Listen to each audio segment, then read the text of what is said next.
What's up, Extra Butter listeners? On today's episode, we are moving into the finale of the Butter Boys Director Choice series, ending things with Mel Brooks's Blazing Saddles, a 1974 Western comedy.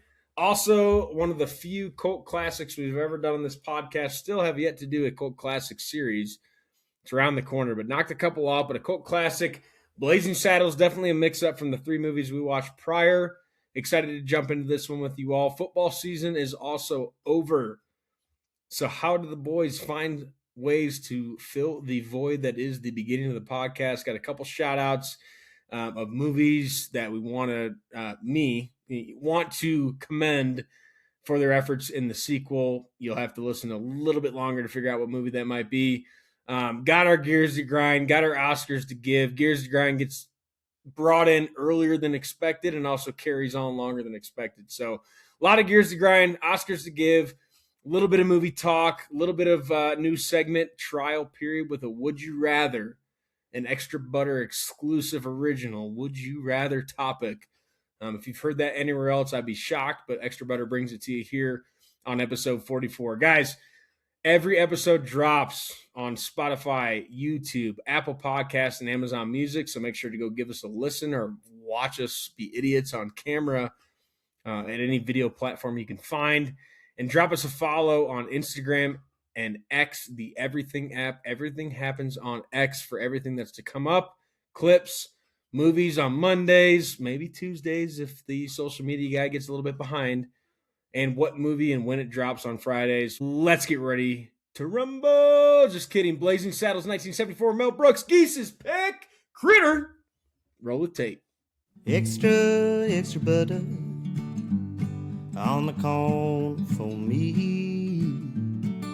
Extra, extra butter. I hope they don't charge a fee. But it won't matter anyway. I got a good movie to play. I'm gonna ask my friends to stay extra butter for me. This is episode 44, and all four boys are back. And speaking of back, we're back on TikTok. Because the dumbass won't say names in the four of us that runs the TikTok forgot how to get into the TikTok. So whoever that may be got us up and running again. So we were the Extra Butter Podcast. We are now the Extra Butter Podcast with underscores in between each word. I think all lowercase. So you'll still find the old one with 3 clips. The new one's got the new logo. We had updates on graphics, art, posts, you name it, updating the whole thing. Need to get back on the talk. So we're back to China on the TikTok. So clips will be posted not only on Instagram, but over on TikTok as well. So I can say that again. Probably will forget to say it in the intro. But other thing I wanted to mention, I got to give another shout out or call out to 28 Years Later Bone Temple, because it is absolutely just it bombed in the box office. Absolutely bombed. And I think it's very true to how bad I thought the first one was. Makes sense why people wouldn't go see the second one. I didn't go see it. So yeah, I mean, anybody I know that probably saw the first one, like my brother was going to see the first one, didn't because of how bad I said it was, and then I told him, like I told you guys, you have to watch the next one. And a lot of people are crediting that to the first one, which I agree with. And they're saying when this thing comes out streaming, they really hope that people really pick it back up because, like, the guy deserves, like the directors, the producer, like they deserve it because of how good the second one was. So I'll give another call out to 28 Years Later Bone Temple because it is absolutely tore. I think it made gross, like I looked it up recently. I forgot what it was, but it's somewhere like between 62 to 68 million budget, and I think it grossed like 55 to 58 million. Ooh. So not good. It'll make more digital, maybe. That's what people are advocating for. That they hope on digital it ticks back up. That people just said, "I'm not going to pay for this again." Is the first one on digital right now? I don't know if they I think so. I think you can I get think it. it's out there. I don't think You're it's probably gonna rent free. it or buy it. Yeah. You know what? No, I think somebody I know said it was on Netflix. I have never seen it. He could have been talking out his ass. It's on Netflix. It is? Okay. So he said, yeah, he watched it on Netflix. So I'm assuming this one will get to Netflix too. But I'm hoping that No. Sequels always get shipped to another fucking streaming platform. True. They never have an entire series on one platform. It's insane. Maybe in soapbox Geese. In like 10 years, they'll have them all on the same platform at some point. We'll be back to satellite by the time we get like 5 years. They'll all be bought into one corporate entity. Right, but the more years that pass, they'll bring the whole series on one platform. Yeah. But newer, I agree. They'll look for whatever dollar amount they can get to ship it somewhere else. But yes, Bone Temple is good. It bombed.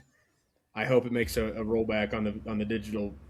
I don't know how that works. I'm assuming it's like when every time a radio station plays a song, you get money, so views on streaming. But yeah, I want to see that because I don't want to get into Gears of Grind, but now I'm pissed off. I don't use Reddit very much, but I use it. I think I've mentioned this for when I don't go to a screen unseen, I will look to see what it was once I know it's probably posted. I've done it so many times that now Reddit sends me a bunch of movie stuff. And so I like it for the most part because I get the updates of 28 years later, Bone Temple bombs the box office, things like that. However,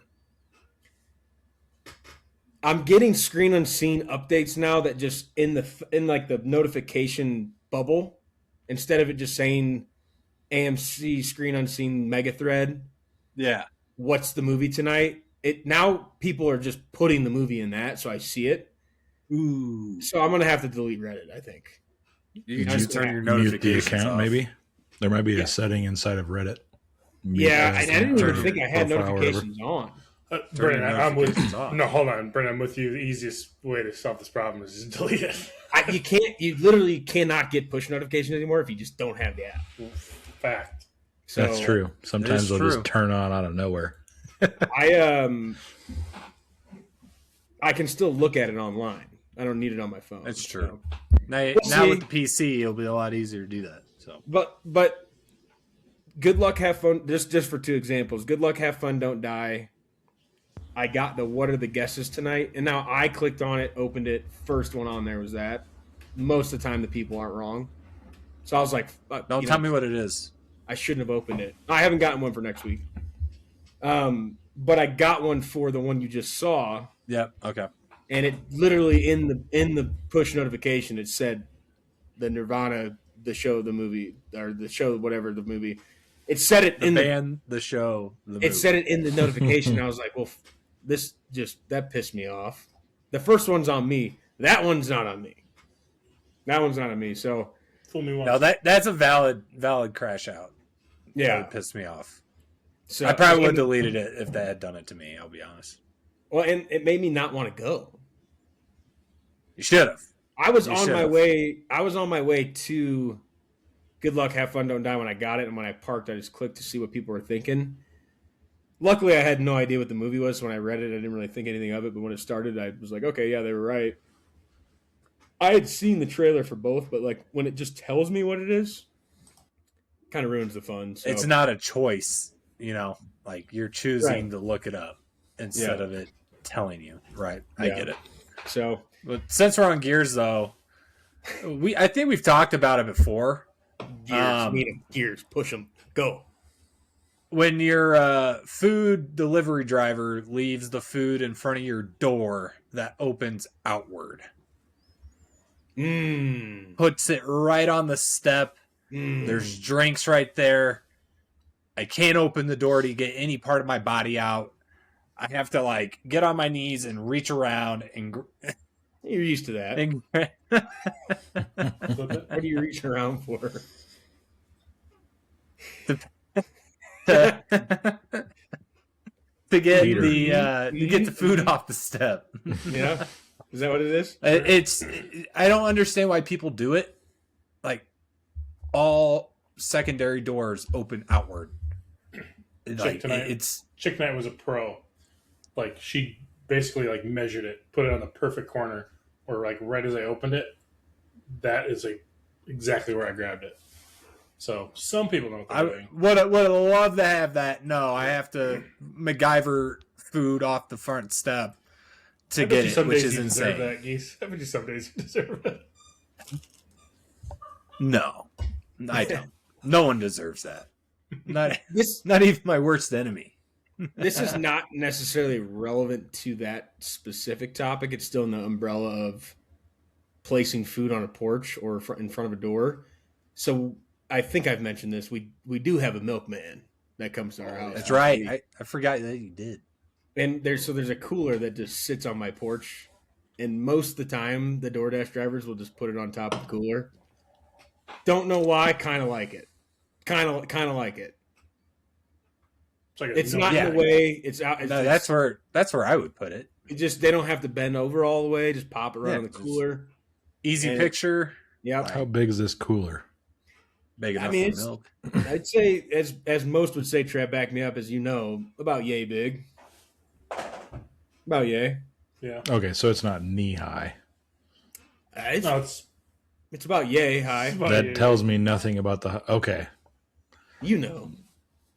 I've never seen this cooler, but I know how big it is. I'm just curious about my neighbor. They have a cooler that's knee high that's been out there for a while, and it makes me wonder. Maybe it's the milkman. Do they fill that with the dog poop that sits in the? They put the dog poop on top of that cooler. That I ripped that dog poop off and left him a note and said, "Don't do that fucking again." Yes. It's about yay high though, so you're probably close, Crit. I'll have to send you guys a photo.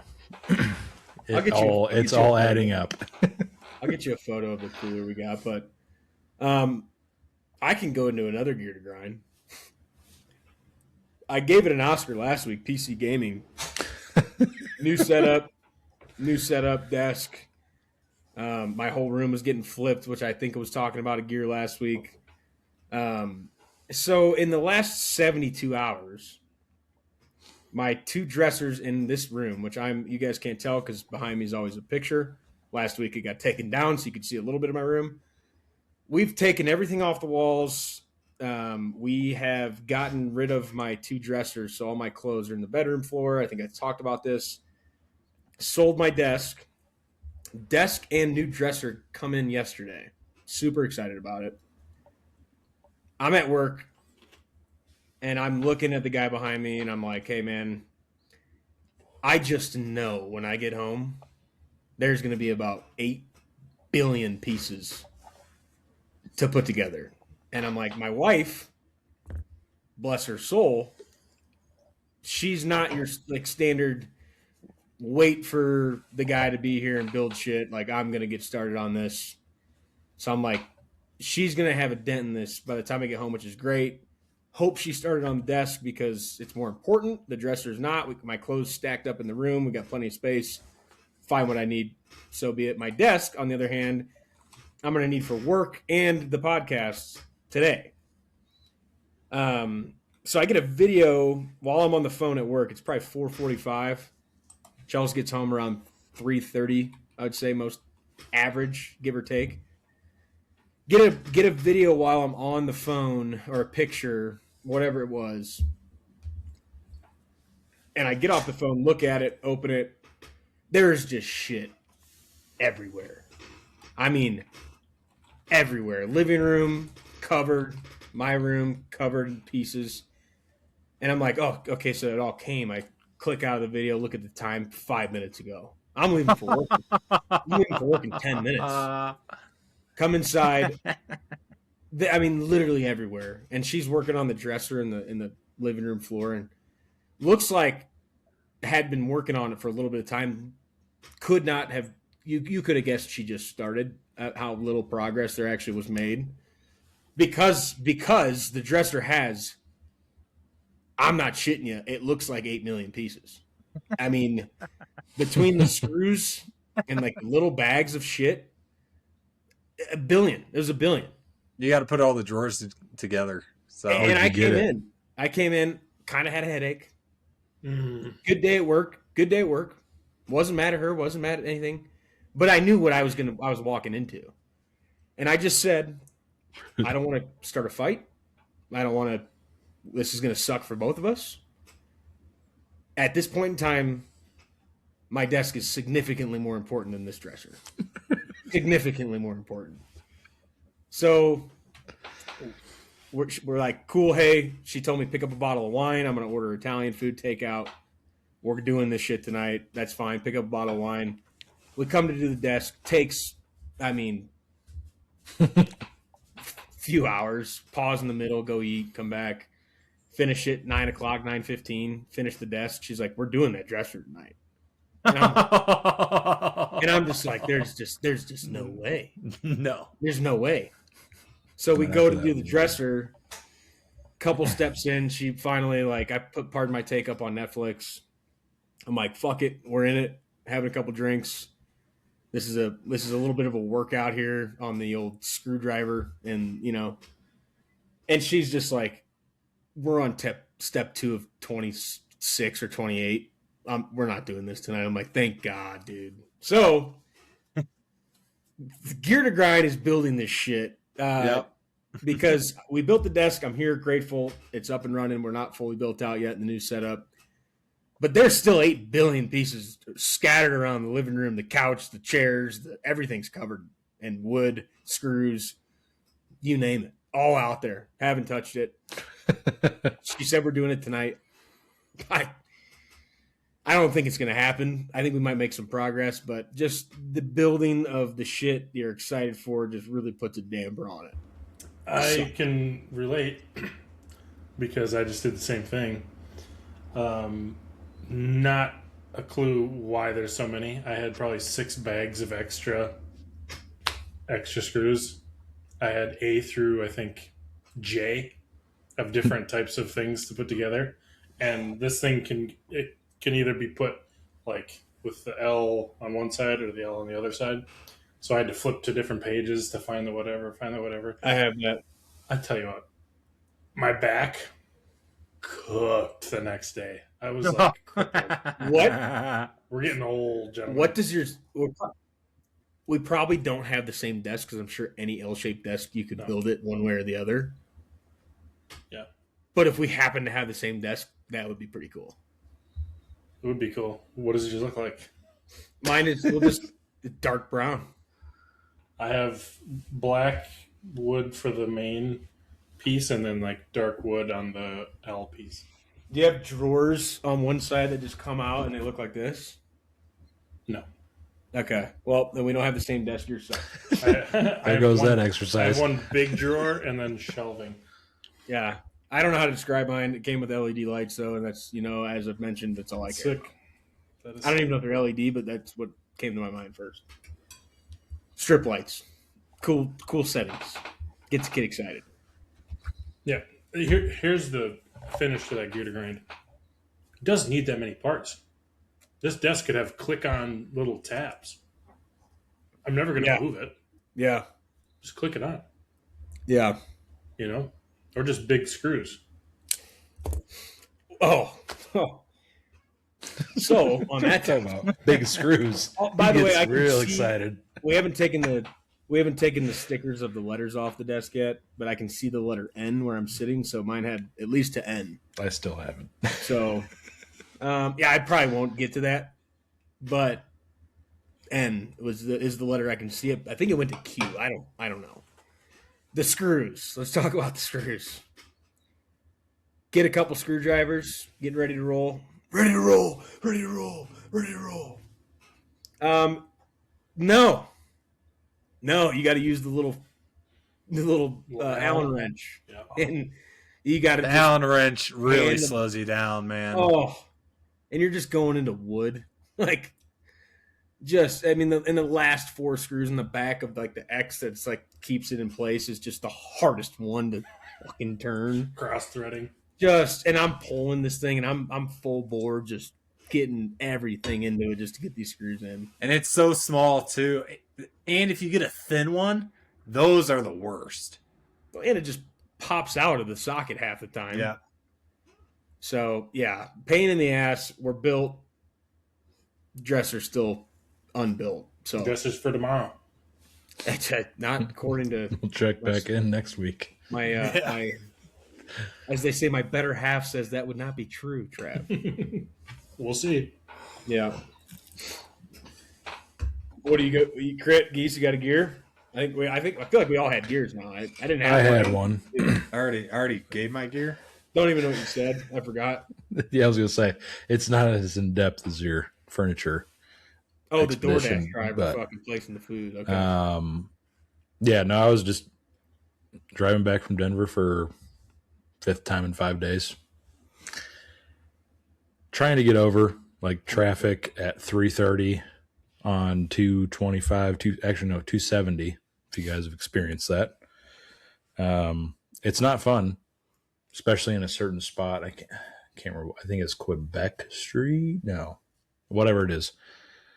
Trying to get over in the left-hand lane, like my Maps app is trying to give me a detour, but at the same time, like it has me coming off of an exit and then jumping 3 lanes to turn left very quickly. Not the easiest thing. So like I couldn't do it. Yes, the cars in the left lane were kind of assholes. So be it. I was like, I'm not going to fight them. We'll just take a long route. Take the long route. The person that wouldn't let me in was also taking that long route. And then we get to the spot. I'm like, well, I can get in the left lane. I'll just wait for him to pass. Yes, I'm pissed at him. I look over. On their phone. Worst. It gets better. And then they pass me. I'm like, of course they're on their phone. And then on their bumper, rear bumper, baby in car. I'm like, nice bumper sticker, first of all, which is another story. Bumper sticker people. But yeah, it's like, how do you expect me to like look out for you when you're not even looking out for yourself? Like you're just on your phone. People on the road. Who knows if the baby's on board or not? But I was just saying, and freeways, they're so entitled to their position and their thoughts, and they don't give a shit. The bumper stickers of baby on board and student driver, unless it's like clearly a student driver car, is kind of like a beware of dog sign. Very rarely do you see a dog in that backyard. Yeah, they might have one, or I think people put it on there. Of. Yeah. Baby's just weird. Yeah. Well, they're not. And here's a fact for you: fact or fiction. Trav, we'll play a quick game. They're not going to be a baby forever. Correct. That sticker probably that's fact. Okay, yeah. They did look a little old. Yes, fact or fiction. That's for sure. Will that sticker stay on there probably till that car dies? Yep. Fact. Also fact. Yeah. I would love to see the percentage of people that take bumper stickers off their car, because I bet it's close to 0. Yeah, but you can't. Yeah. I mean, you could, but it's going to end up magnets. being like a stuck-on mess afterwards anyway. So you might. The student driver thing's a magnet. There are also bumper stickers that say student driver, though. I'm saying, to your point, there are student driver cars you can tell for sure. Right. No, yeah, just by the bumper sticker ones are like, there's usually one person in there. Why are you slapping a bumper sticker on there? I did that to my boss as a joke. I got the student driver magnet. And I put it on his car. And this is a magnet. No, yeah, I wasn't gonna do anything like permanent, but he didn't see it until he got home, and his wife saw it, started giving him shit about it. So that's good. The kick me sticker on the back. Yeah, just the coincidence. Just face and phone. It was like $5, man. It was worth it. Face and phone, baby on board. Probably not, but like, actually, I hope not anymore. And it gets you because if they would have known that you needed to get over and were aware enough. Oh, there was multiple occasions where that my turn signal was on to like, I just needed to get over. Like, dude, and then there's drivers that would have sent it anyway. And just be like, yeah, he'll stop, and then he's on his phone. Like, those massive accidents happen all the time. That's why I guarantee someone is on their phone. I literally just right in the right-hand lane when I'm like, yeah, I get home maybe 15 minutes later, but I'm just like, I just don't trust people. Nope. Like, what's 15 minutes? This topic just made me revisit the. Oh my god! The It's no more football. It's all traffic talk. Yeah, we're gonna rewind this thing back to the UPS, FedEx driver, Amazon driver that parks on the wrong side of the street. Coming home from work probably yesterday, and on the back road when I get off like the highway to get to my house, it is 30 miles an hour, which is decent, like not crazy but decent, and the whole road is both sides of the street you can park on. And so it gets kind of tight and it's a little windy. Mm-hmm. There's an Amazon driver parked. I didn't know it until I passed it. Obviously, it was Amazon, so we're calling him out specifically. Parked on the opposite side of the road. Actually, take that back. Apologize to Amazon. It was a King Soopers grocery delivery truck. So we're taking a shot at Kroger right now. Parked on my side towards an apartment complex. Sun goes down pretty early this time of the year. We're getting closer to getting back to normalcy. Pretty dark. In those moments, and this didn't bother me the first time because it's my back roads driving up to no gas up the street. Shout out 7-Eleven. I went there tonight for a couple silly Rangers, and there was two cops talking to a couple outside. One of the guy outside, girl inside, classic cop, split them up. Let's hear both sides of the story. Driving on this road to get home yesterday, that King Soopers truck is parked on my side of the road facing me. Couldn't see shit. The headlights, I have a sedan. I think that's what you call a shorter car, sedan. I couldn't see. So I'm like, dude, I'm like trying to stay in my side of the double yellows. There's cars parked right next to me. We're coming up on the curve. And there's a car coming, and their headlights are obviously on. I like to call those, Brendan, Jesus take the wheel moments. Just let him take it. You're sitting there, you just hold the wheel straight and let her buck. Something happens, you hear a scrape. It's like it's almost like the other car would have had their brights on, but at least I knew I was in my lane. This car is an elevated, truck in my lane facing me essentially head on, and I couldn't see shit. So I just had to take another jab at it. I mean, I get the concept. We need to do better. We're not asking them to be perfect. We're asking them to be better. That's all we need. But we can get into good news and go to Oscars because, and I want to start because of the DoorDash topics that have been brought up pre-pod and mid-pod. You got to give a shout out to the DoorDash drivers that show up and your food's still hot. Mm. Yeah. When your food is still hot. We ordered DoorDash from an Italian place last night. Maggiano's. Geese, I know you guys have had it. No, you guys literally got it. We got it last night. Yeah. I think so. I had it for dinner again tonight. So I'm all on it. It was that order that was in front of my door. So yeah. Well, we're gonna shout out the drivers that get there and it's still hot. Like ordering from a restaurant. Now it's a chain, but not like a big one. And it's still hot. Like you might microwave something, but it's still hot enough to eat. Shout out to those drivers. That's a well-run business right there. On top of that, shout out to the cooks that know and like kind of think timing, like right as this guy picks it up, I want it to be as hot as possible. Well, dude, and we had like fish, and I had steak medallions. So it's like stuff that you don't necessarily want to heat up. Nope. So the cooks are definitely a part of that game. Shout out. Side Oscar, I'm going to keep talking. And because they both relate to my gears. Got to give an Oscar to my wife. The dresser box. Back to back. The dresser box. Yeah, back-to-back Oscars. Back-to-back weeks. The dresser box, they put... So we live in a house that has like 3 steps on rocks to our door. And they put the dresser box like... They didn't lean it up against the side of the house. They put it on the ground in front of the stairs. Ooh. 135-pound box. Got it inside by herself. That's a tough task. I mean, that'd be tough for me. Cue big guy. SpongeBob. Yeah. Big guy. Never seen the movie. I just know the song. Big guy. Pants okay. Big guy. Pants okay. That's me stuck in here the rest of the pod. But Oh yeah. Back to back Oscars for my wife. I hope I can. And she was also involved in the gear. It's funny because I was thinking about it again for myself, and I was like, nah, I can't do that because she did help out with the graphic again. Well, hopefully I can earn an Oscar sometime soon and start competing here. Well, I can give one to myself. She's got you beat. I could just give one to myself at some point. I'll give an Oscar to an Octrebe. It's going to Marty. Go to Marty. I love the feedback.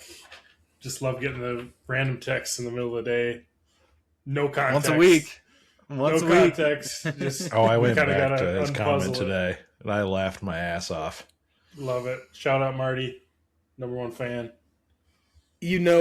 If we can get this live stream for the Oscars, at least one person will be We're gonna have 2 viewers. It'll be mom and dad. Well, one viewer, one account, same household. Yeah. Already turn that shit off.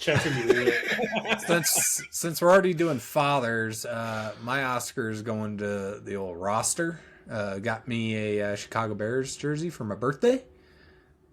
Big shout out. Shout out to embroidered jerseys too. Which one? Caleb Williams, white one, embroidered. So get that shit dry cleaned. Oh yeah, keep taking care of it. Gotta find a way to get it signed. Go to a game or something, or wherever they're signing near Chicago. Yeah, that's what sucks about living in Denver, and your sports team is 14 hours away. Sometimes you can mail stuff. I'm not sure, not 100% sure, but they got some stuff up in Shields, dude. Yeah, come on up here. Come say hello to you, boy. There's definitely a Bears Caleb Williams jersey in Shields. I'll bet $1 billion on it. I'm not gonna be there. Yeah, won't make that one. So well, in the summertime, I made the trip down to you guys. Come on. We gotta go. We made the trip up to you to go golfing already. So Geese has got a point. Brennan hasn't though. Brendan's on his own. I have been to my mom's house multiple times before I lived in Colorado. That's true. So anyway, Crit, round out our Oscars. Well, mine is not going to a family member or knock tree, that's for sure. My Oscar is going to, and we can come back to this in the summer.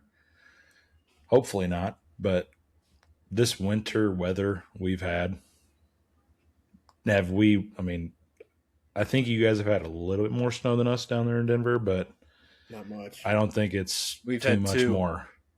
Like when we get snow, it's like a dusting. I don't know if I'd say that's an Oscar though. I mean that's gonna screw us for the summer. That's what I'm saying. We can come back to this in the summer when we're absolutely fucked. When it's a gear. Yeah. When it's a gear. When it's a gear and we can't drive across 25 and we're like... It has been really nice. I will not lie. Yeah. It has been really nice. Trap Factor Fiction Crit did already say what he just said. Mm-hmm. That's fact. That's a fact. Then Fact or fiction, this is to Oscar. Be fair. We will circle back to this in the summer. Almost guarantee. His camera is lagging right now on my end, so cool. Is this audio? Just whose? Mine? No, it's not. It's all good. It's this weird. Guy's he's deflect. He's trying to change the subject. Look at that little shit eating little snicker. Yeah, hand up. I walked out, I think yesterday. I was like, God damn it. It like smells like a spring, like rain came at night. Like there's like a certain scent in the spring when rain falls the night before you wake up. I was like, this is nice, but yeah. Shit's gonna suck. It's supposed to be like 70 tomorrow. But like it's crazy. Dude, I hate Wyoming is even the same way as us. I have coworkers in Wyoming. Like this is like unprecedented. Usually, like if we get a mild winter, they're getting hammered up there. They always get hammered, and the fact that they're not is not good. Well, welcome to your favorite weather podcast. Brennan, go ahead. No, I don't want to get in an argument with Alex, but I hate the people that just say that like we're gonna get a ton of forest fires this summer. Like, let's just live in the moment. There's And still if that like happens, 2 months. Deal with it Yeah. when it happens. It might not, You Doesn't could mean also that- have 50-50, the worst definitely will. spring, like rain wise. Yeah, we might And get this is all over. screwed in the spring. I wouldn't mind a rainy spring. Give Right me to it your all point, day. Brennan. Right I've to your gotten to point. grill out in the wintertime. It's kind of fun. I enjoy it. I'm not worried about 6 months from now. Freeze my balls off, grilling a fucking Yeah. steak. We'll I'll be still fine. do it. We'll be fine. All right.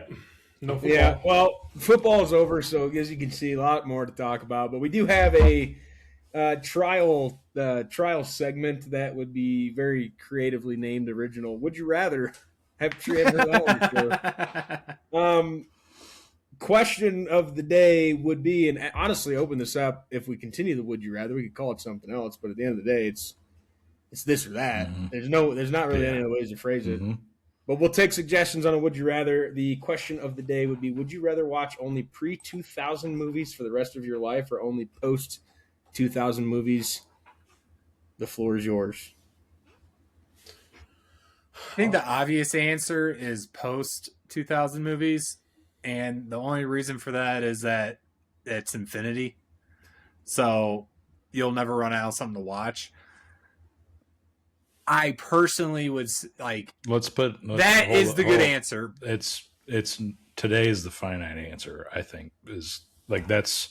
I wouldn't go until infinity. I would say that's the cutoff. Pre-2000 Is to today. Hey, 2000. that matters. Yes, that it matters. does. It does matter. It does It was matter. a clear and obvious answer. You're Well, limited. yeah. I'm This not. is why we saved Yeah, it for on the pod. I didn't 'cause it set the embraces prompt, debate. So Okay, because I thought it was a no-brainer. Yep, and I'm glad I'm gonna but put that. if there's cutoff limits to the as top of and to the now. bottom, I'm going pre 2000s. No. I like it more. Like, you don't have any of that CGI. It's more like real props. Like, I enjoy those movies. So I appreciate those movies. Not going to watch them for the rest of my life. I want to be able to watch iRobot, Interstellar. I want to be blown away. Yeah. Not a lot of movies Yeah. pre-2000 do that. I think a lot of the pre-2000s eventually would start to just feel all the same. They Like- kind of already do. There's not Hot take? there's not a whole lot they could do that we can do now, obviously. And like we wouldn't have these without those. So you can I think you can comedy use that. movies were better. Correct. That's where I was gonna go. Is like you can't have like we could eliminate Superman. To be honest with you, we could probably eliminate Batman. No, Well, Brendan, we could probably eliminate a lot of superhero movies. You can give this or you can give that. That's hmm facts. I'll stand Yeah, on the you hill can't with Geese. have you're picking like specific sequels or whatever. Mhm. What I mean is like, yeah, theater and movies like have grown, so you legitimately could not have these without those. They're significantly better now. Like viewing the CGI, the bullshit that you said, I get it. Like CGI quality, all It's- that it's- stuff. it's- I get it. it's not even close to the like. They're much better films. There's probably a lot more movies even from 2000 to now. Like the selection's got to be huge. Yeah. Yeah, I didn't think this one was like No, much of a debate. Well, I think we'll have better ideas. Like this was like kind of like spur of the moment type deal. It's a great idea. Like Shawshank Redemption, you don't have that. That's a like a good one, but like at the same time, it's just like there's other options out there. I'll sacrifice Like, my Tommy that'll- Boy for Yeah. all the new movies. I will. Yeah, This is might be contentious. the Netflix era, like where they're just pumping out shit left and right. Top Gun, Top Gun Maverick,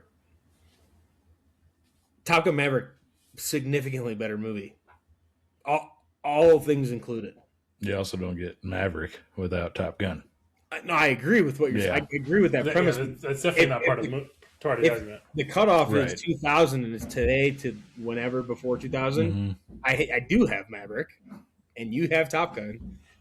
It's still a sequel. Yeah, it's still a sequel, but yeah, it's fun because like you don't have Maverick if Top Gun's a fucking dud. Here's a wheel idea. Still have Interstellar. Let me throw this out here. That, pal. Yep, right. Wheel idea. There you go. Spurring from this, gentlemen. Each of us get a decade, and we try to win the battle. Oh, the 90s and 80s. 90s versus 2000s. Hey. You got to come with some bangers. Come with some bangers. I know, but Yeah, you guys don't get Die Hard, though. Write that that's down. A pretty good movie. So. Write that down. Take a little note of that. I think that'd be a great little series. I'll have 10 for every Die Hard that will just trump that movie into the ground. Any movie you come up with from pre-2000, I will bury it. Absolutely bury it. We can have Black. We could do a me and Trev post-2000s Crit and Geese pre-2000s. Done. And we'll bury you. Absolutely bury you. Book it. These are the signs. Book it. All right. You don't have Forrest Gump. You don't have Johnny Ferris Smith. Bueller's. Anytime touchdown. Book it. The Signs. Jersey Jerry. Shout out. Breakfast Club. How many years Clue, do we get? Armageddon. Oh yeah. Before 2000, what's our cutoff range? 1999 is what you get. Yeah. We get 26 years. You have almost 2000. Okay. Cool. That's how that works. That's how numbers work. So they get less years, but more technology. Nothing BC. Yeah, nothing BC. You can't use those. That would be unfair. I'm so down. Head to head wheels need to. Wheels need to. And we don't get to vote.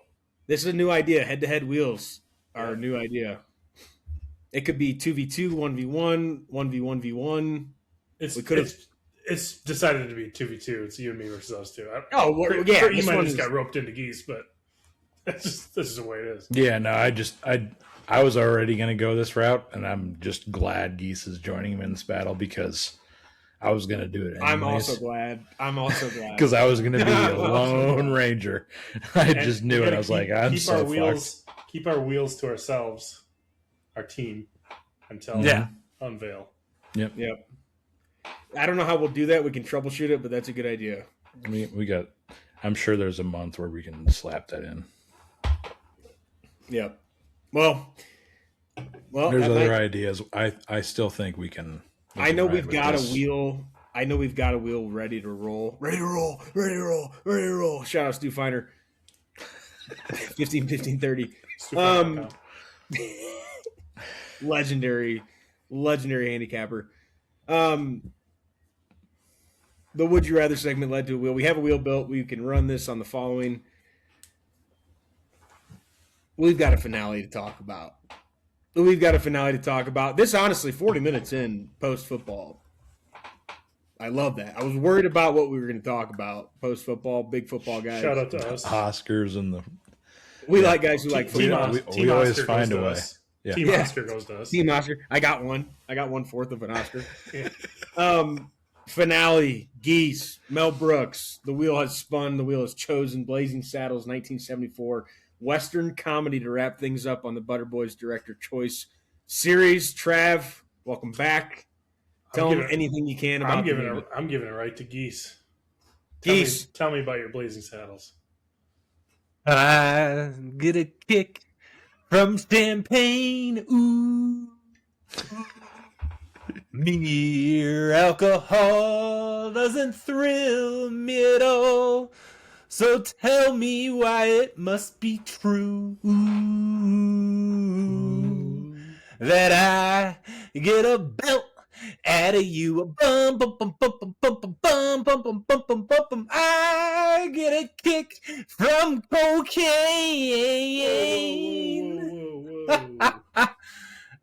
All-time favorite movie. Mel Brooks absolutely cooked with this one. There are a lot of cultural things that have definitely changed since this movie came out. But watching it, I think you understand what they're making fun of. You understand it's in humor, kind of with the time period, sure, but there's multiple stories of the actors being unwilling to say it until they all had a talk about it. The humor, the acting, the writing, and the music just absolutely crushed it. A fun fact for you guys, when they got the original song made, they didn't tell the composer that it was for like a spoof movie. So that song was like actually like composed for like a real Western. But yeah, I absolutely love it. Yeah, I've seen this movie a couple times. Excited to toss it over to the guys who haven't seen it. A lot of the people that you talk to that have seen this movie, it's one of their favorites because it kind of lets you let loose, enjoy some things you wouldn't normally see or hear. And the acting is great, the casting is great, the little humor, the Mel Brooks little touch on it is so good. The quirks, like the quirks it's so quirky. The comedy is unreal. Yeah, so I had never seen this. I knew what it was. Obviously, no Mel Brooks. Just shout out Mel Brooks for... He's 99. I think Mel Brooks had to have been the first person to crack the fourth dimension barrier. That could be wrong, but I know we did a podcast on Spaceballs, and we talked about it. That was 87. This is 74. He does it quite a bit in his movies. Yeah, and I looked up Spaceballs release date just to kind of see the timeline there, and it was 13 years later. So like very, very different. So to see that again, we talked about how cool it was being before its time in 87. To see it still being like he did it in 74 is unreal. Gene Wilder rocks. I wasn't as familiar with every actor in this movie or actress, but like Gene Wilder's electric.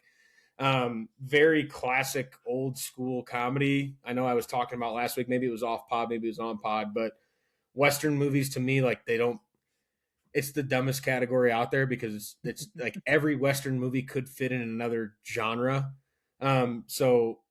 But I do like the concept of Western because you know what you're walking into.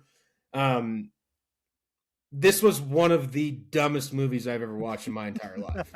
One of the dumbest movies I have ever seen in my entire life. I don't know if I enjoyed it or not. Oh man. I wasn't laughing very much. It's very old school comedy. A couple chuckles. I have taken at least 2 pages of notes on every movie we've done on this podcast, 44 episodes in.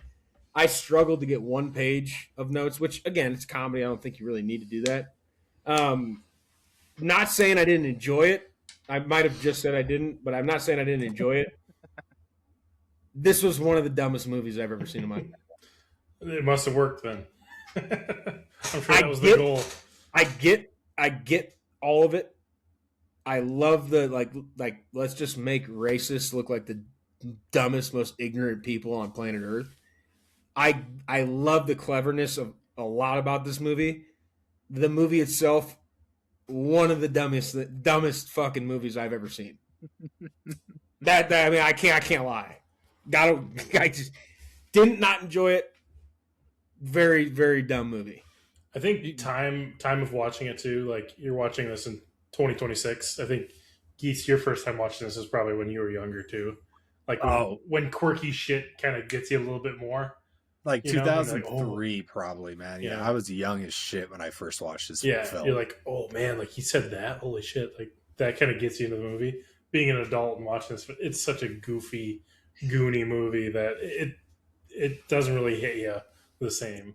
Yes, and I did see I knew what was coming. It's very obvious what you're getting in this movie. Spaceballs is 13 years after it, so it's a significant amount of time. Thought that was funnier than this. Still really enjoy Mel Brooks' style.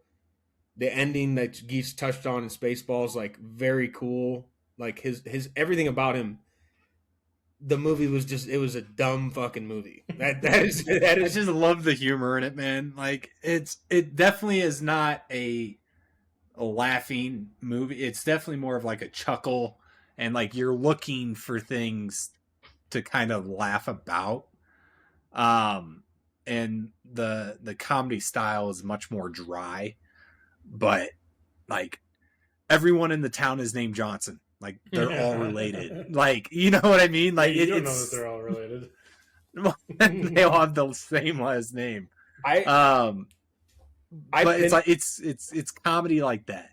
I pinpoint that exact comment into the scene when I'll have to pull up my cast list here, but the scene when Hedley Lamar sticks his head out the window to talk to the guy that's hanging people, and he hits his head coming back in, and then when he sticks his head back out the window, it's like I'm just sitting there like, here, let me guess what's gonna happen. Couldn't possibly fit him in until next week.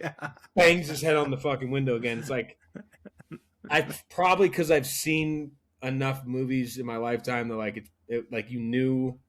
Yeah, you still laugh, like you're laughing before it happens, like rolling your eyes, like, oh, here he's gonna. I bet he hits his head again on the window, you know. But that is like the type of comedy it was very obvious, just dumb humor, which I like. I like this movie. I like dumb humor movies. You can still call them dumb.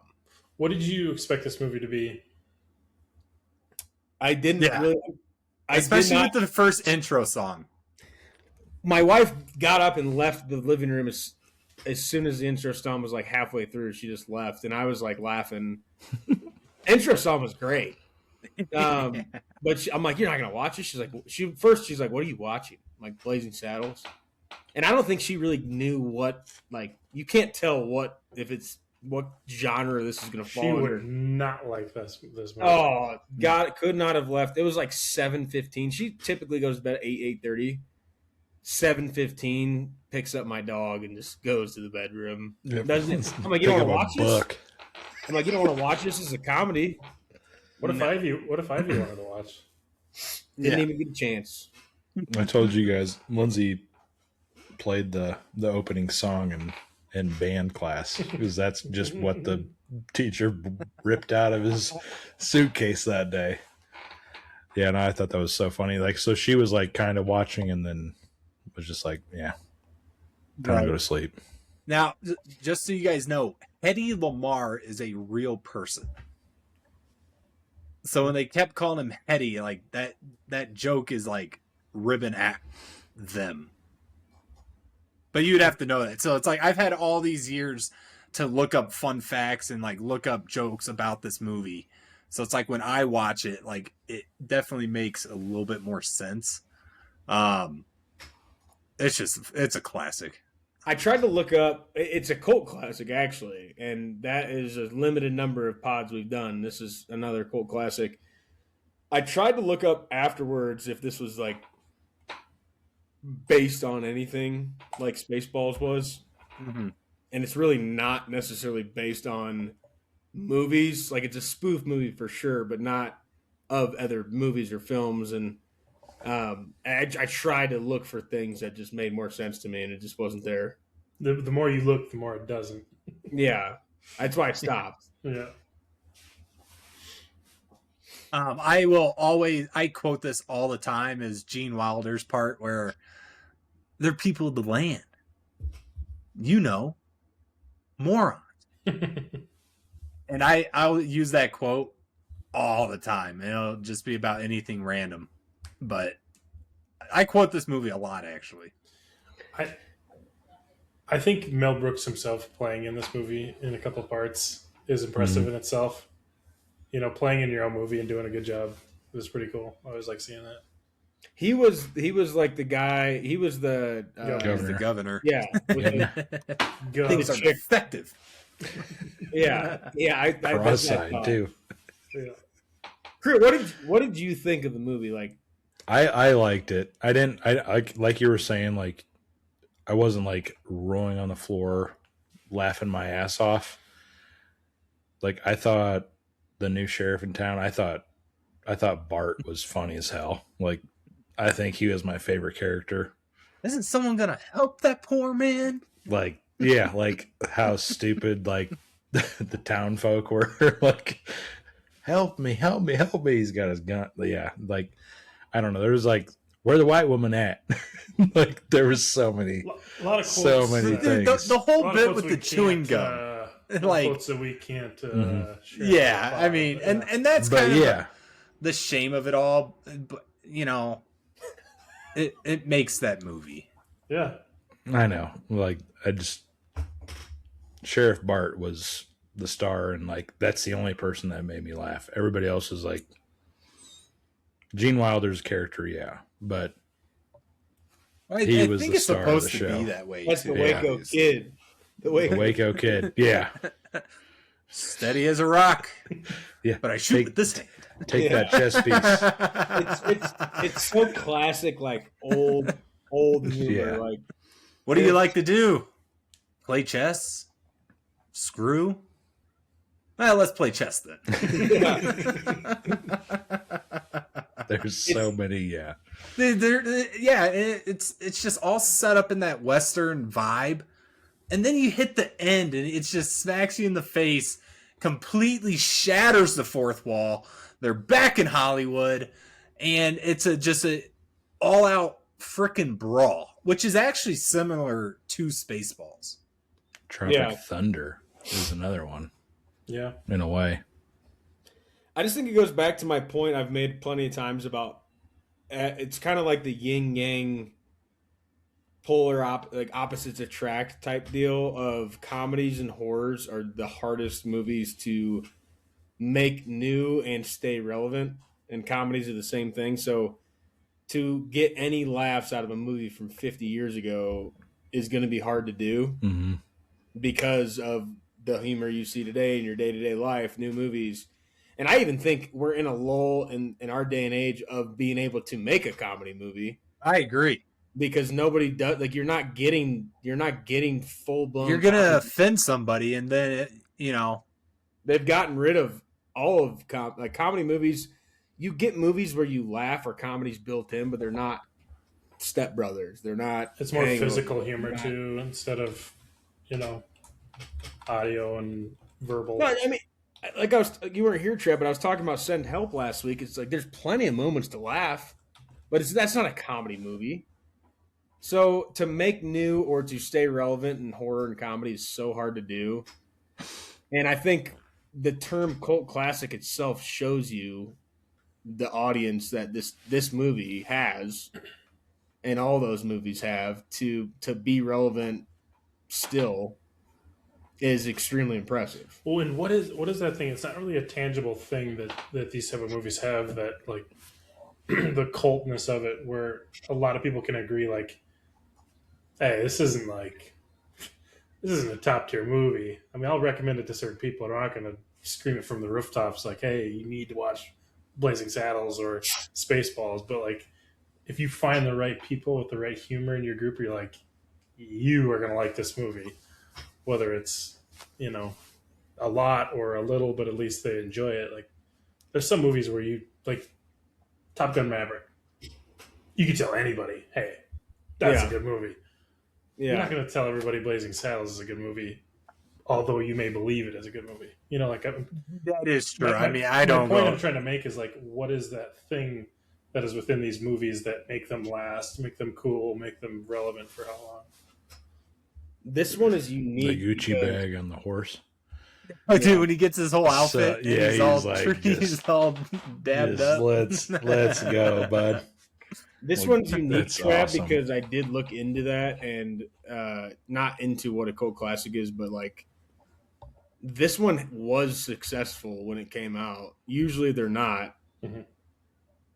And then years later they get a big following or come up or whatever. Right. This one was successful when it came out, and then it probably went through just browsed over time of people not caring, and then still to the day, like to be on HBO right now is, I think, pretty impressive. Mm-hmm. How many movies? It's leaving soon, unfortunately, so someone will get it somewhere. But for it to even be notified that it is leaving, like, it's on your front page. It might be on Netflix soon. I also think comedies suffer from, how do you critique it? How do you talk about it? Like, yeah, we could run through the plot on this thing and go like scene by scene, but there's not a lot of information in those scenes. You know, like the best way to talk about it is to quote the movie. Right. And, you know, and so I think for like cult classic movies, especially the older comedies, it's like word of mouth on how it continues to be relevant because people are just quoting it. Where you can actually talk about Top Gun Maverick. It has more tangible items in there to actually discuss than comedies actually do. I'd love to have a conversation, like go back in time and say this is a screen unseen, and Brendan just comes out of it, he goes, "Boys, I got a movie for you." Could you imagine? Like, this is the raunchiest ass movie. Acting was like casting and all that shit. Like, this would have been a crazy movie to just go into the theaters and be like, "That's Mel Brooks, I don't know," and then this is what you see. It's pretty wild. Yeah, and like to your point, Geese, it's like these older comedies are a consistent plot, but they're almost Saturday Night Live skits all put into like in a consecutive. Like each scene in this is very static. You're here, then you're here, then you're here, and it's all focusing on the actors and their interactions, where movies today is you're getting a world building, and when you're in these scenes in today's movies, like you're getting more of it, especially with what we just discussed is the technology to show more. Like, they're not actually in a massive city. They're in a green room and they're putting the city behind them. But it's giving you more scenery than like these movies do. Well, I was thinking like the percentage of like plot versus the SNL skit per scene. Like, I would say in this movie it was like 5 to 10% was plot, and then the other 90 to 95 was just like that scene's comedic point. You know, actors' dialogue being only tied to that, you know, which is hard to follow. Like you're saying, you can't really go scene by scene in this movie because it wouldn't really make sense. Like, you might as well just watch the movie. But just saying the significance culturally, comedically, all that stuff is really all you can talk about. Well, and comedy is even more difficult than horror because most jump scares will get everybody. Not every joke is going to land with everybody. And every single, I mean, I don't know what time frame you want to dissect it into, but you could say, you could just say year over year, 5 years over 5 years, decades over decades. That all shifts as to what people will laugh at. So a black sheriff coming into a town where they're throwing a party and the party just stops and the welcome sheriff sign goes up. That was funny. And to me, anything in life, if you make a good joke about it, I will laugh. Yep. Can still be funny, but it's a different audience any time length you want to separate it into, that comedic, it's almost acceptability of the common, like the majority of people is going to change. It's going to change. You know what? Kudos, Brendan. That's a great way to put it. Comedic acceptability. That was how about that? I love that. How about that? Geese, take notes. How about that? Let me write that down. Write that down. New tech. But it's so true because you can't make this movie today. Right? Absolutely not. That's a blacklisted movie. You're not making it into theaters. Not everybody's going to find things funny, even when you know it. Like, you need to understand when somebody is joking. And there is a line when maybe you don't understand they're joking. I had it happen at work this week in text exchange with somebody very higher up than me. Made a joke, hadn't talked that much. It was not a big deal, but it's like there's a certain level when people don't know you're joking. And you can't, they're going to immediately come to the internet or come to social media nowadays and just dog it, drag it through the mud. That's why comedy's harder than horror, because horror is like, that's blood. I see blood and I see somebody getting like killed or chopped up. Like comedy, if you're sometimes it's if you're smart enough. I hate to say it. Are you smart enough to figure out the comedy or not? You know, sorry about the doorbell. Somebody's trying to get in. Is it your pizza? Yeah. I think horror's still very hard to make new because of original content. But things that scare people are pretty consistent. Like you don't have to like change it every decade. It's like everyone would like everyone gets scared, but finding something to make everyone laugh is a taller task. Correct. And then if they don't like it, today is very more instant and tense. So someone's going to get offended. Someone that has a lot of followers is going to get offended. And then that spreads. So yeah, it's almost a dead genre. Well, and people are scared to even attempt it. Mm-hmm. Right. Because of that. And I guess that kind of goes into the industry as a whole with how many sequels and prequels we get nowadays. Or remakes. Yeah, remakes. People don't want to risk it anymore. Mm-hmm. There's no need to. No. Like, they can build comedy into a movie that's not a comedy. Marvel movies, great example. Yeah. There's always it's always 30% of the movie is humor. You know, it's like dialed down to an exact Good science. Good thing they brought in Guardians of the Galaxy. Yeah, there's even that comedy relief right there, ish. Pretty much. But you can't oversaturate it either. Like full comedy movies are just very, very rare. Good ones too are very rare. I feel like comedy kind of got stuck into the rut of being stupid funny because it's probably more widely accepted rather than kind of what Trav was saying was like smart funny. Is you have to understand the context. You have to look for the context clues in order to get the joke. Everybody knows somebody getting kicked in the nuts is funny. That's the point. Jackass made a living off of it. Right. Yeah. So, yeah, it's just like once you use up all those ideas, how do you come back? I mean, Jackass is on 6 or 7 films now doing the exact same thing, and they are like the market standard. 69 jokes. Also funny. 6-7. The number 67 jokes also funny. The number 69, if said just because, also gonna make me laugh. Yeah, at least smile. Comedians will always find a way. I'm not worried about comedy. That is true. Comedians will always find a way. They will always find a way. Stand-up comedy versus comedy movies is a little bit different too. Mm-hmm. Yeah, that's a good point. But even the scene when Mongo knocks out a horse, very funny. That could even be canceled now. Yeah, I mean, you can easily tell it's not a real horse. Beans and farting.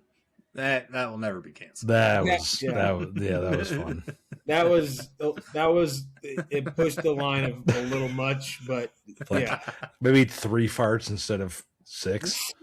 There's more than 6. 6 or 7 of them. I don't know, Tim. Maybe he should have went to 7. Yeah, but even that could get canceled. Oh, we're gonna laugh at this. Horse getting knocked out. This is the take. making jokes about, mentally unstable person knocking out animal on film. Like, it's a joke, dude. Laugh. It's not that hard. It's a movie, for Christ's sakes. We talk about, put the movie hat on, you paid for a ticket, or you started the movie at home. Laugh. You knew it was a comedy. Taking yourself too seriously will do that to you. Can't hear you, Trav. Just simply can't hear you. Oh, there it is. Talking shit to me about me being muted. There you are. You're smart enough to understand that the comedy behind an idiot hitting a horse offends you. That is the whole point of why Mel Brooks made that joke. Yeah. Like, that's the level of comedy that he's doing. It's not just a simple idiot hits a horse. No, he's like smart enough to make that happen. He's a genius. The fact that I was looking I think it was the day after we picked it, I was looking it up. Out of the first main 7 actors that show up, if you Google the actors in this movie, Mel Brooks has outliving the first 7 of them. That's nuts. Outlive. Yeah. What did I say? Outliving. Oh, yeah, outlived. He's, like I said, 99 years old. Has an entire history. He's got his own documentary out on HBO too that is all about Mel Brooks. Dude's just an absolute legend. And I feel like his comedy is eternal. Maybe not this movie, but he has movies I feel will reach any audience. I mean, being a cult classic, I think, would speak to the opposite of that point. Of it is long running, it is eternal to the word you use. I mean, Gene Wilder is literally in 2 or 3 of his best movies. Yeah. Well, and then you have Gene Wilder in this, and then he's Willy Wonka later. Yeah, yeah, it's like, oh, he's Willy Wonka. Like, okay, well, that's. But it's like we grew up with him being Willy Wonka. Yeah, that's what's cool about it. Mm-hmm. Yeah, to be introduced to him in completely different roles, where it's someone that you grew up with as a specific character. I think that was a would you rather as well. Is do you get typecast and become you're a icon for a single single role, or are you well known? So to get introduced to him and just completely different take on him as an actor is it makes you appreciate them more. Mm-hmm. Side shout out to the directors of every Wonka movie that's ever come out, because you got Gene Wilder, you got Johnny Depp, and then you got the biggest actor on planet Earth today to play the backstory before he kind of went crazy. I didn't like the Johnny Depp one. Oh, we don't need to take. It looks like we're going down a Willy Wonka wheel. I don't doesn't care. Have to go here, but yeah, yeah, we don't need to spend too much time on. I don't care if you didn't like the movie. It's the OG. He did an incredible job. Yeah, I think just saying the Johnny Depp one just kind of hurts me a little bit. You could just say I didn't like Charlie and the Chocolate Factory. Yeah. Don't yeah, don't throw I Johnny agree. Depp into this. I still like. Don't throw Johnny Depp into this. I still like Willie. Who are you, Amber Heard? Great question. Fair question. I'm not. You know what? Also, anyway, you know what also goes into these older movies too is you've heard or seen most of these jokes so many times since this movie came out that it's not new. It goes back to the older comedies trying to be relevant. One of my favorite parts, because it's still a joke I find funny, is when Lily Von Stoop is singing on the stage and she hits the guy with, is that a 10-gallon hat, or are you just enjoying the show? That's a joke. I mean, I was born in 96, 20 years after this movie came out. I've heard it 1,000 times, still funny. Like, still funny. And it also is cool to see when those jokes, they were doing that joke in 1974. How many more years back could we go to see when they started telling that joke? Like, if a joke is still being made, and nowadays, is that a banana in your pocket, or are you just happy to see me? Or your phone. It's just 50 years later. And they were making that joke 50 years ago, and they're still saying it. I don't know if this is the OG of it, but that's what makes it less laughable in the moment, but you can still find the comedy funny because those jokes are still very relevant today. Mm-hmm. Yeah, I feel like this movie is more like it's mild humor throughout it instead of like your big laughs that you would. Kind of what I was getting is that you fill an entire movie with big laughs so that everyone is laughing, where this one is like definitely mild on the scale. Who would we compare? Like, what actors and what style movies would we compare to this recently? I was thinking of like a Will Ferrell era, like a lot of his movies. Like, as you go through the movies, you're not like, oh my god, that's the funniest thing in the world, but you're like, oh, that's good shit. You know what I mean? Yeah, I don't know. Sandler, maybe? Sandler's got that same scene by scene, but his also has really good plots. So I wouldn't rope his in. Will Ferrell movies, some of them have good plots, but some of them are like scene by scene. But he also both of those guys come from Saturday Night Live. I don't think you can compare it because I don't think they make movies like this anymore unless it's a spoof movie like Scary Movie or Movie 43. I'm not necessarily. Let me rephrase it. I'm not necessarily saying like movies like this. I'm saying comedy like this in movies, where it is like almost scene by scene, not a lot of plot. Like Letterkenny is kind of like that. TV shows would be much more relatable to older comedies than movies nowadays. Yeah, I think you're right. Like Family Guy, like Seth MacFarlane's Million Ways to Die in the West is very similar to this in terms. And obviously, it's a Western, movie.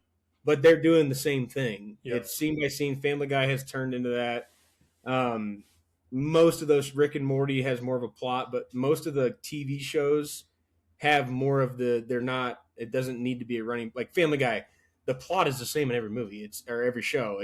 This is Quahog. You know who the characters you're getting are, and every scene is going to change. I feel like this type of comedy has moved into TV show culture more so than movie culture. That's a good point. But that relates back to the Saturday Night Live thing. You know, it's the same concept. Also makes sense because it's only like an hour and a half, hour 33. It feels like a really that. Short movie. Yeah, it is definitely a sit down, get out, get a couple SNL chuckles. Started a year later. What? SNL started a year later. Oh, really? Or a year later. Yep. That's kind of wild. It's that old too. Yeah.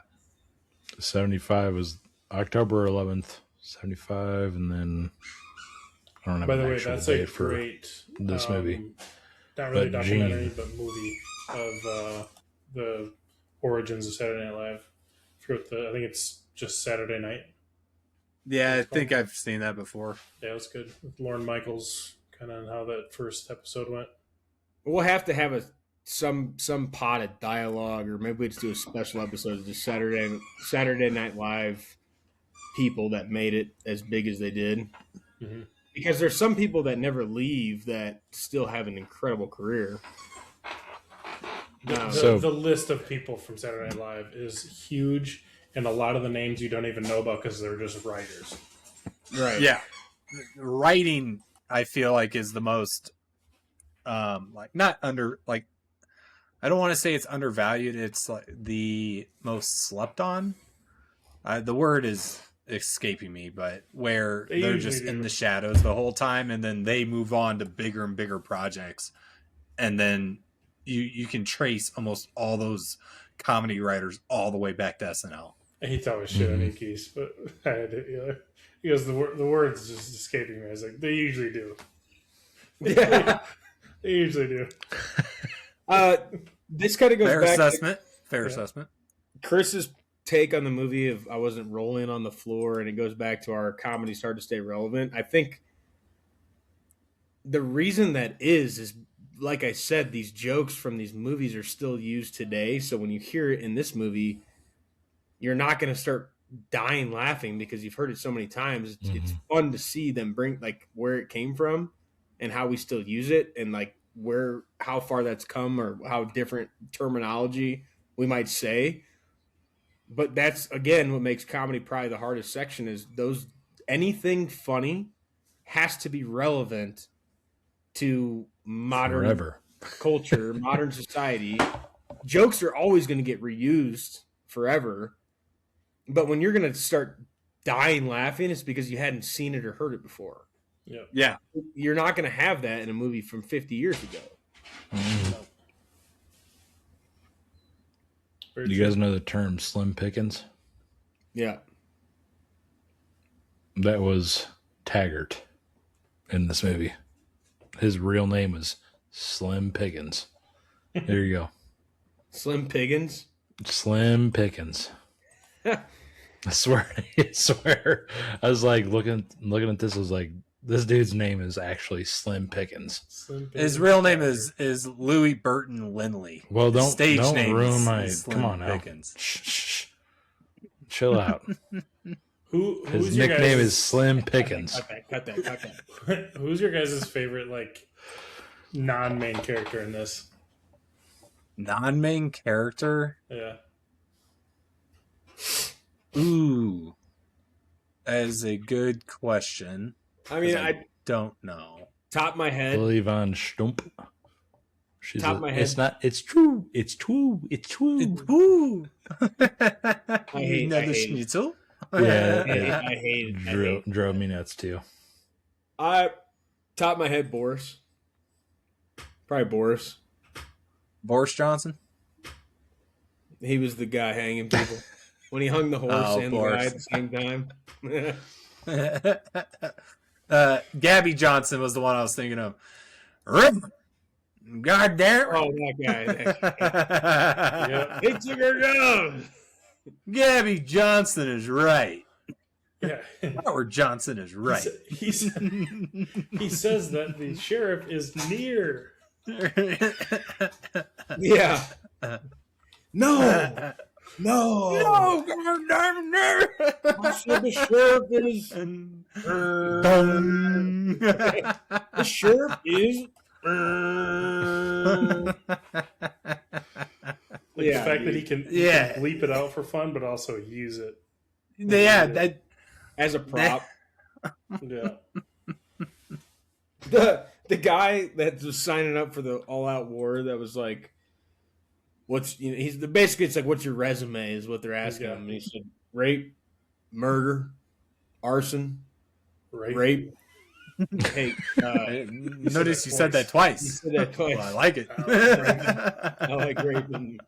It's like crazy. You would never. That movie wouldn't make it past the studio. No, but these times it's like rape and pillage is how you took town. So it's like, that's what I mean about the timeliness of comedy. You have to adapt, or no one is going to find it funny. And the inception of this movie and Mel Brooks in it being a production and not actually set in the West, right? Insane. He's just making a movie of a movie and a movie and a movie. Did you bring enough gum for everyone? I didn't know there's going to be that many people here. Yeah, man, he's strict. When Bart and the Waco Kid throw on the KKK costumes and he goes to sign up, and it's like, I saw it coming, but it's just funny. Yeah, like your hands are not covered. It's the situation of it all. Like, come on. Now for my next trick, I'm gonna do my best Jesse Owens impression. Yeah. The fact that they would have no idea who that is, and same with the opening scene, where like they're not gonna know the music that's getting played. I think what brings me into this movie every time is that opening scene on the railroad of the 114 degrees. It can't be more than 114.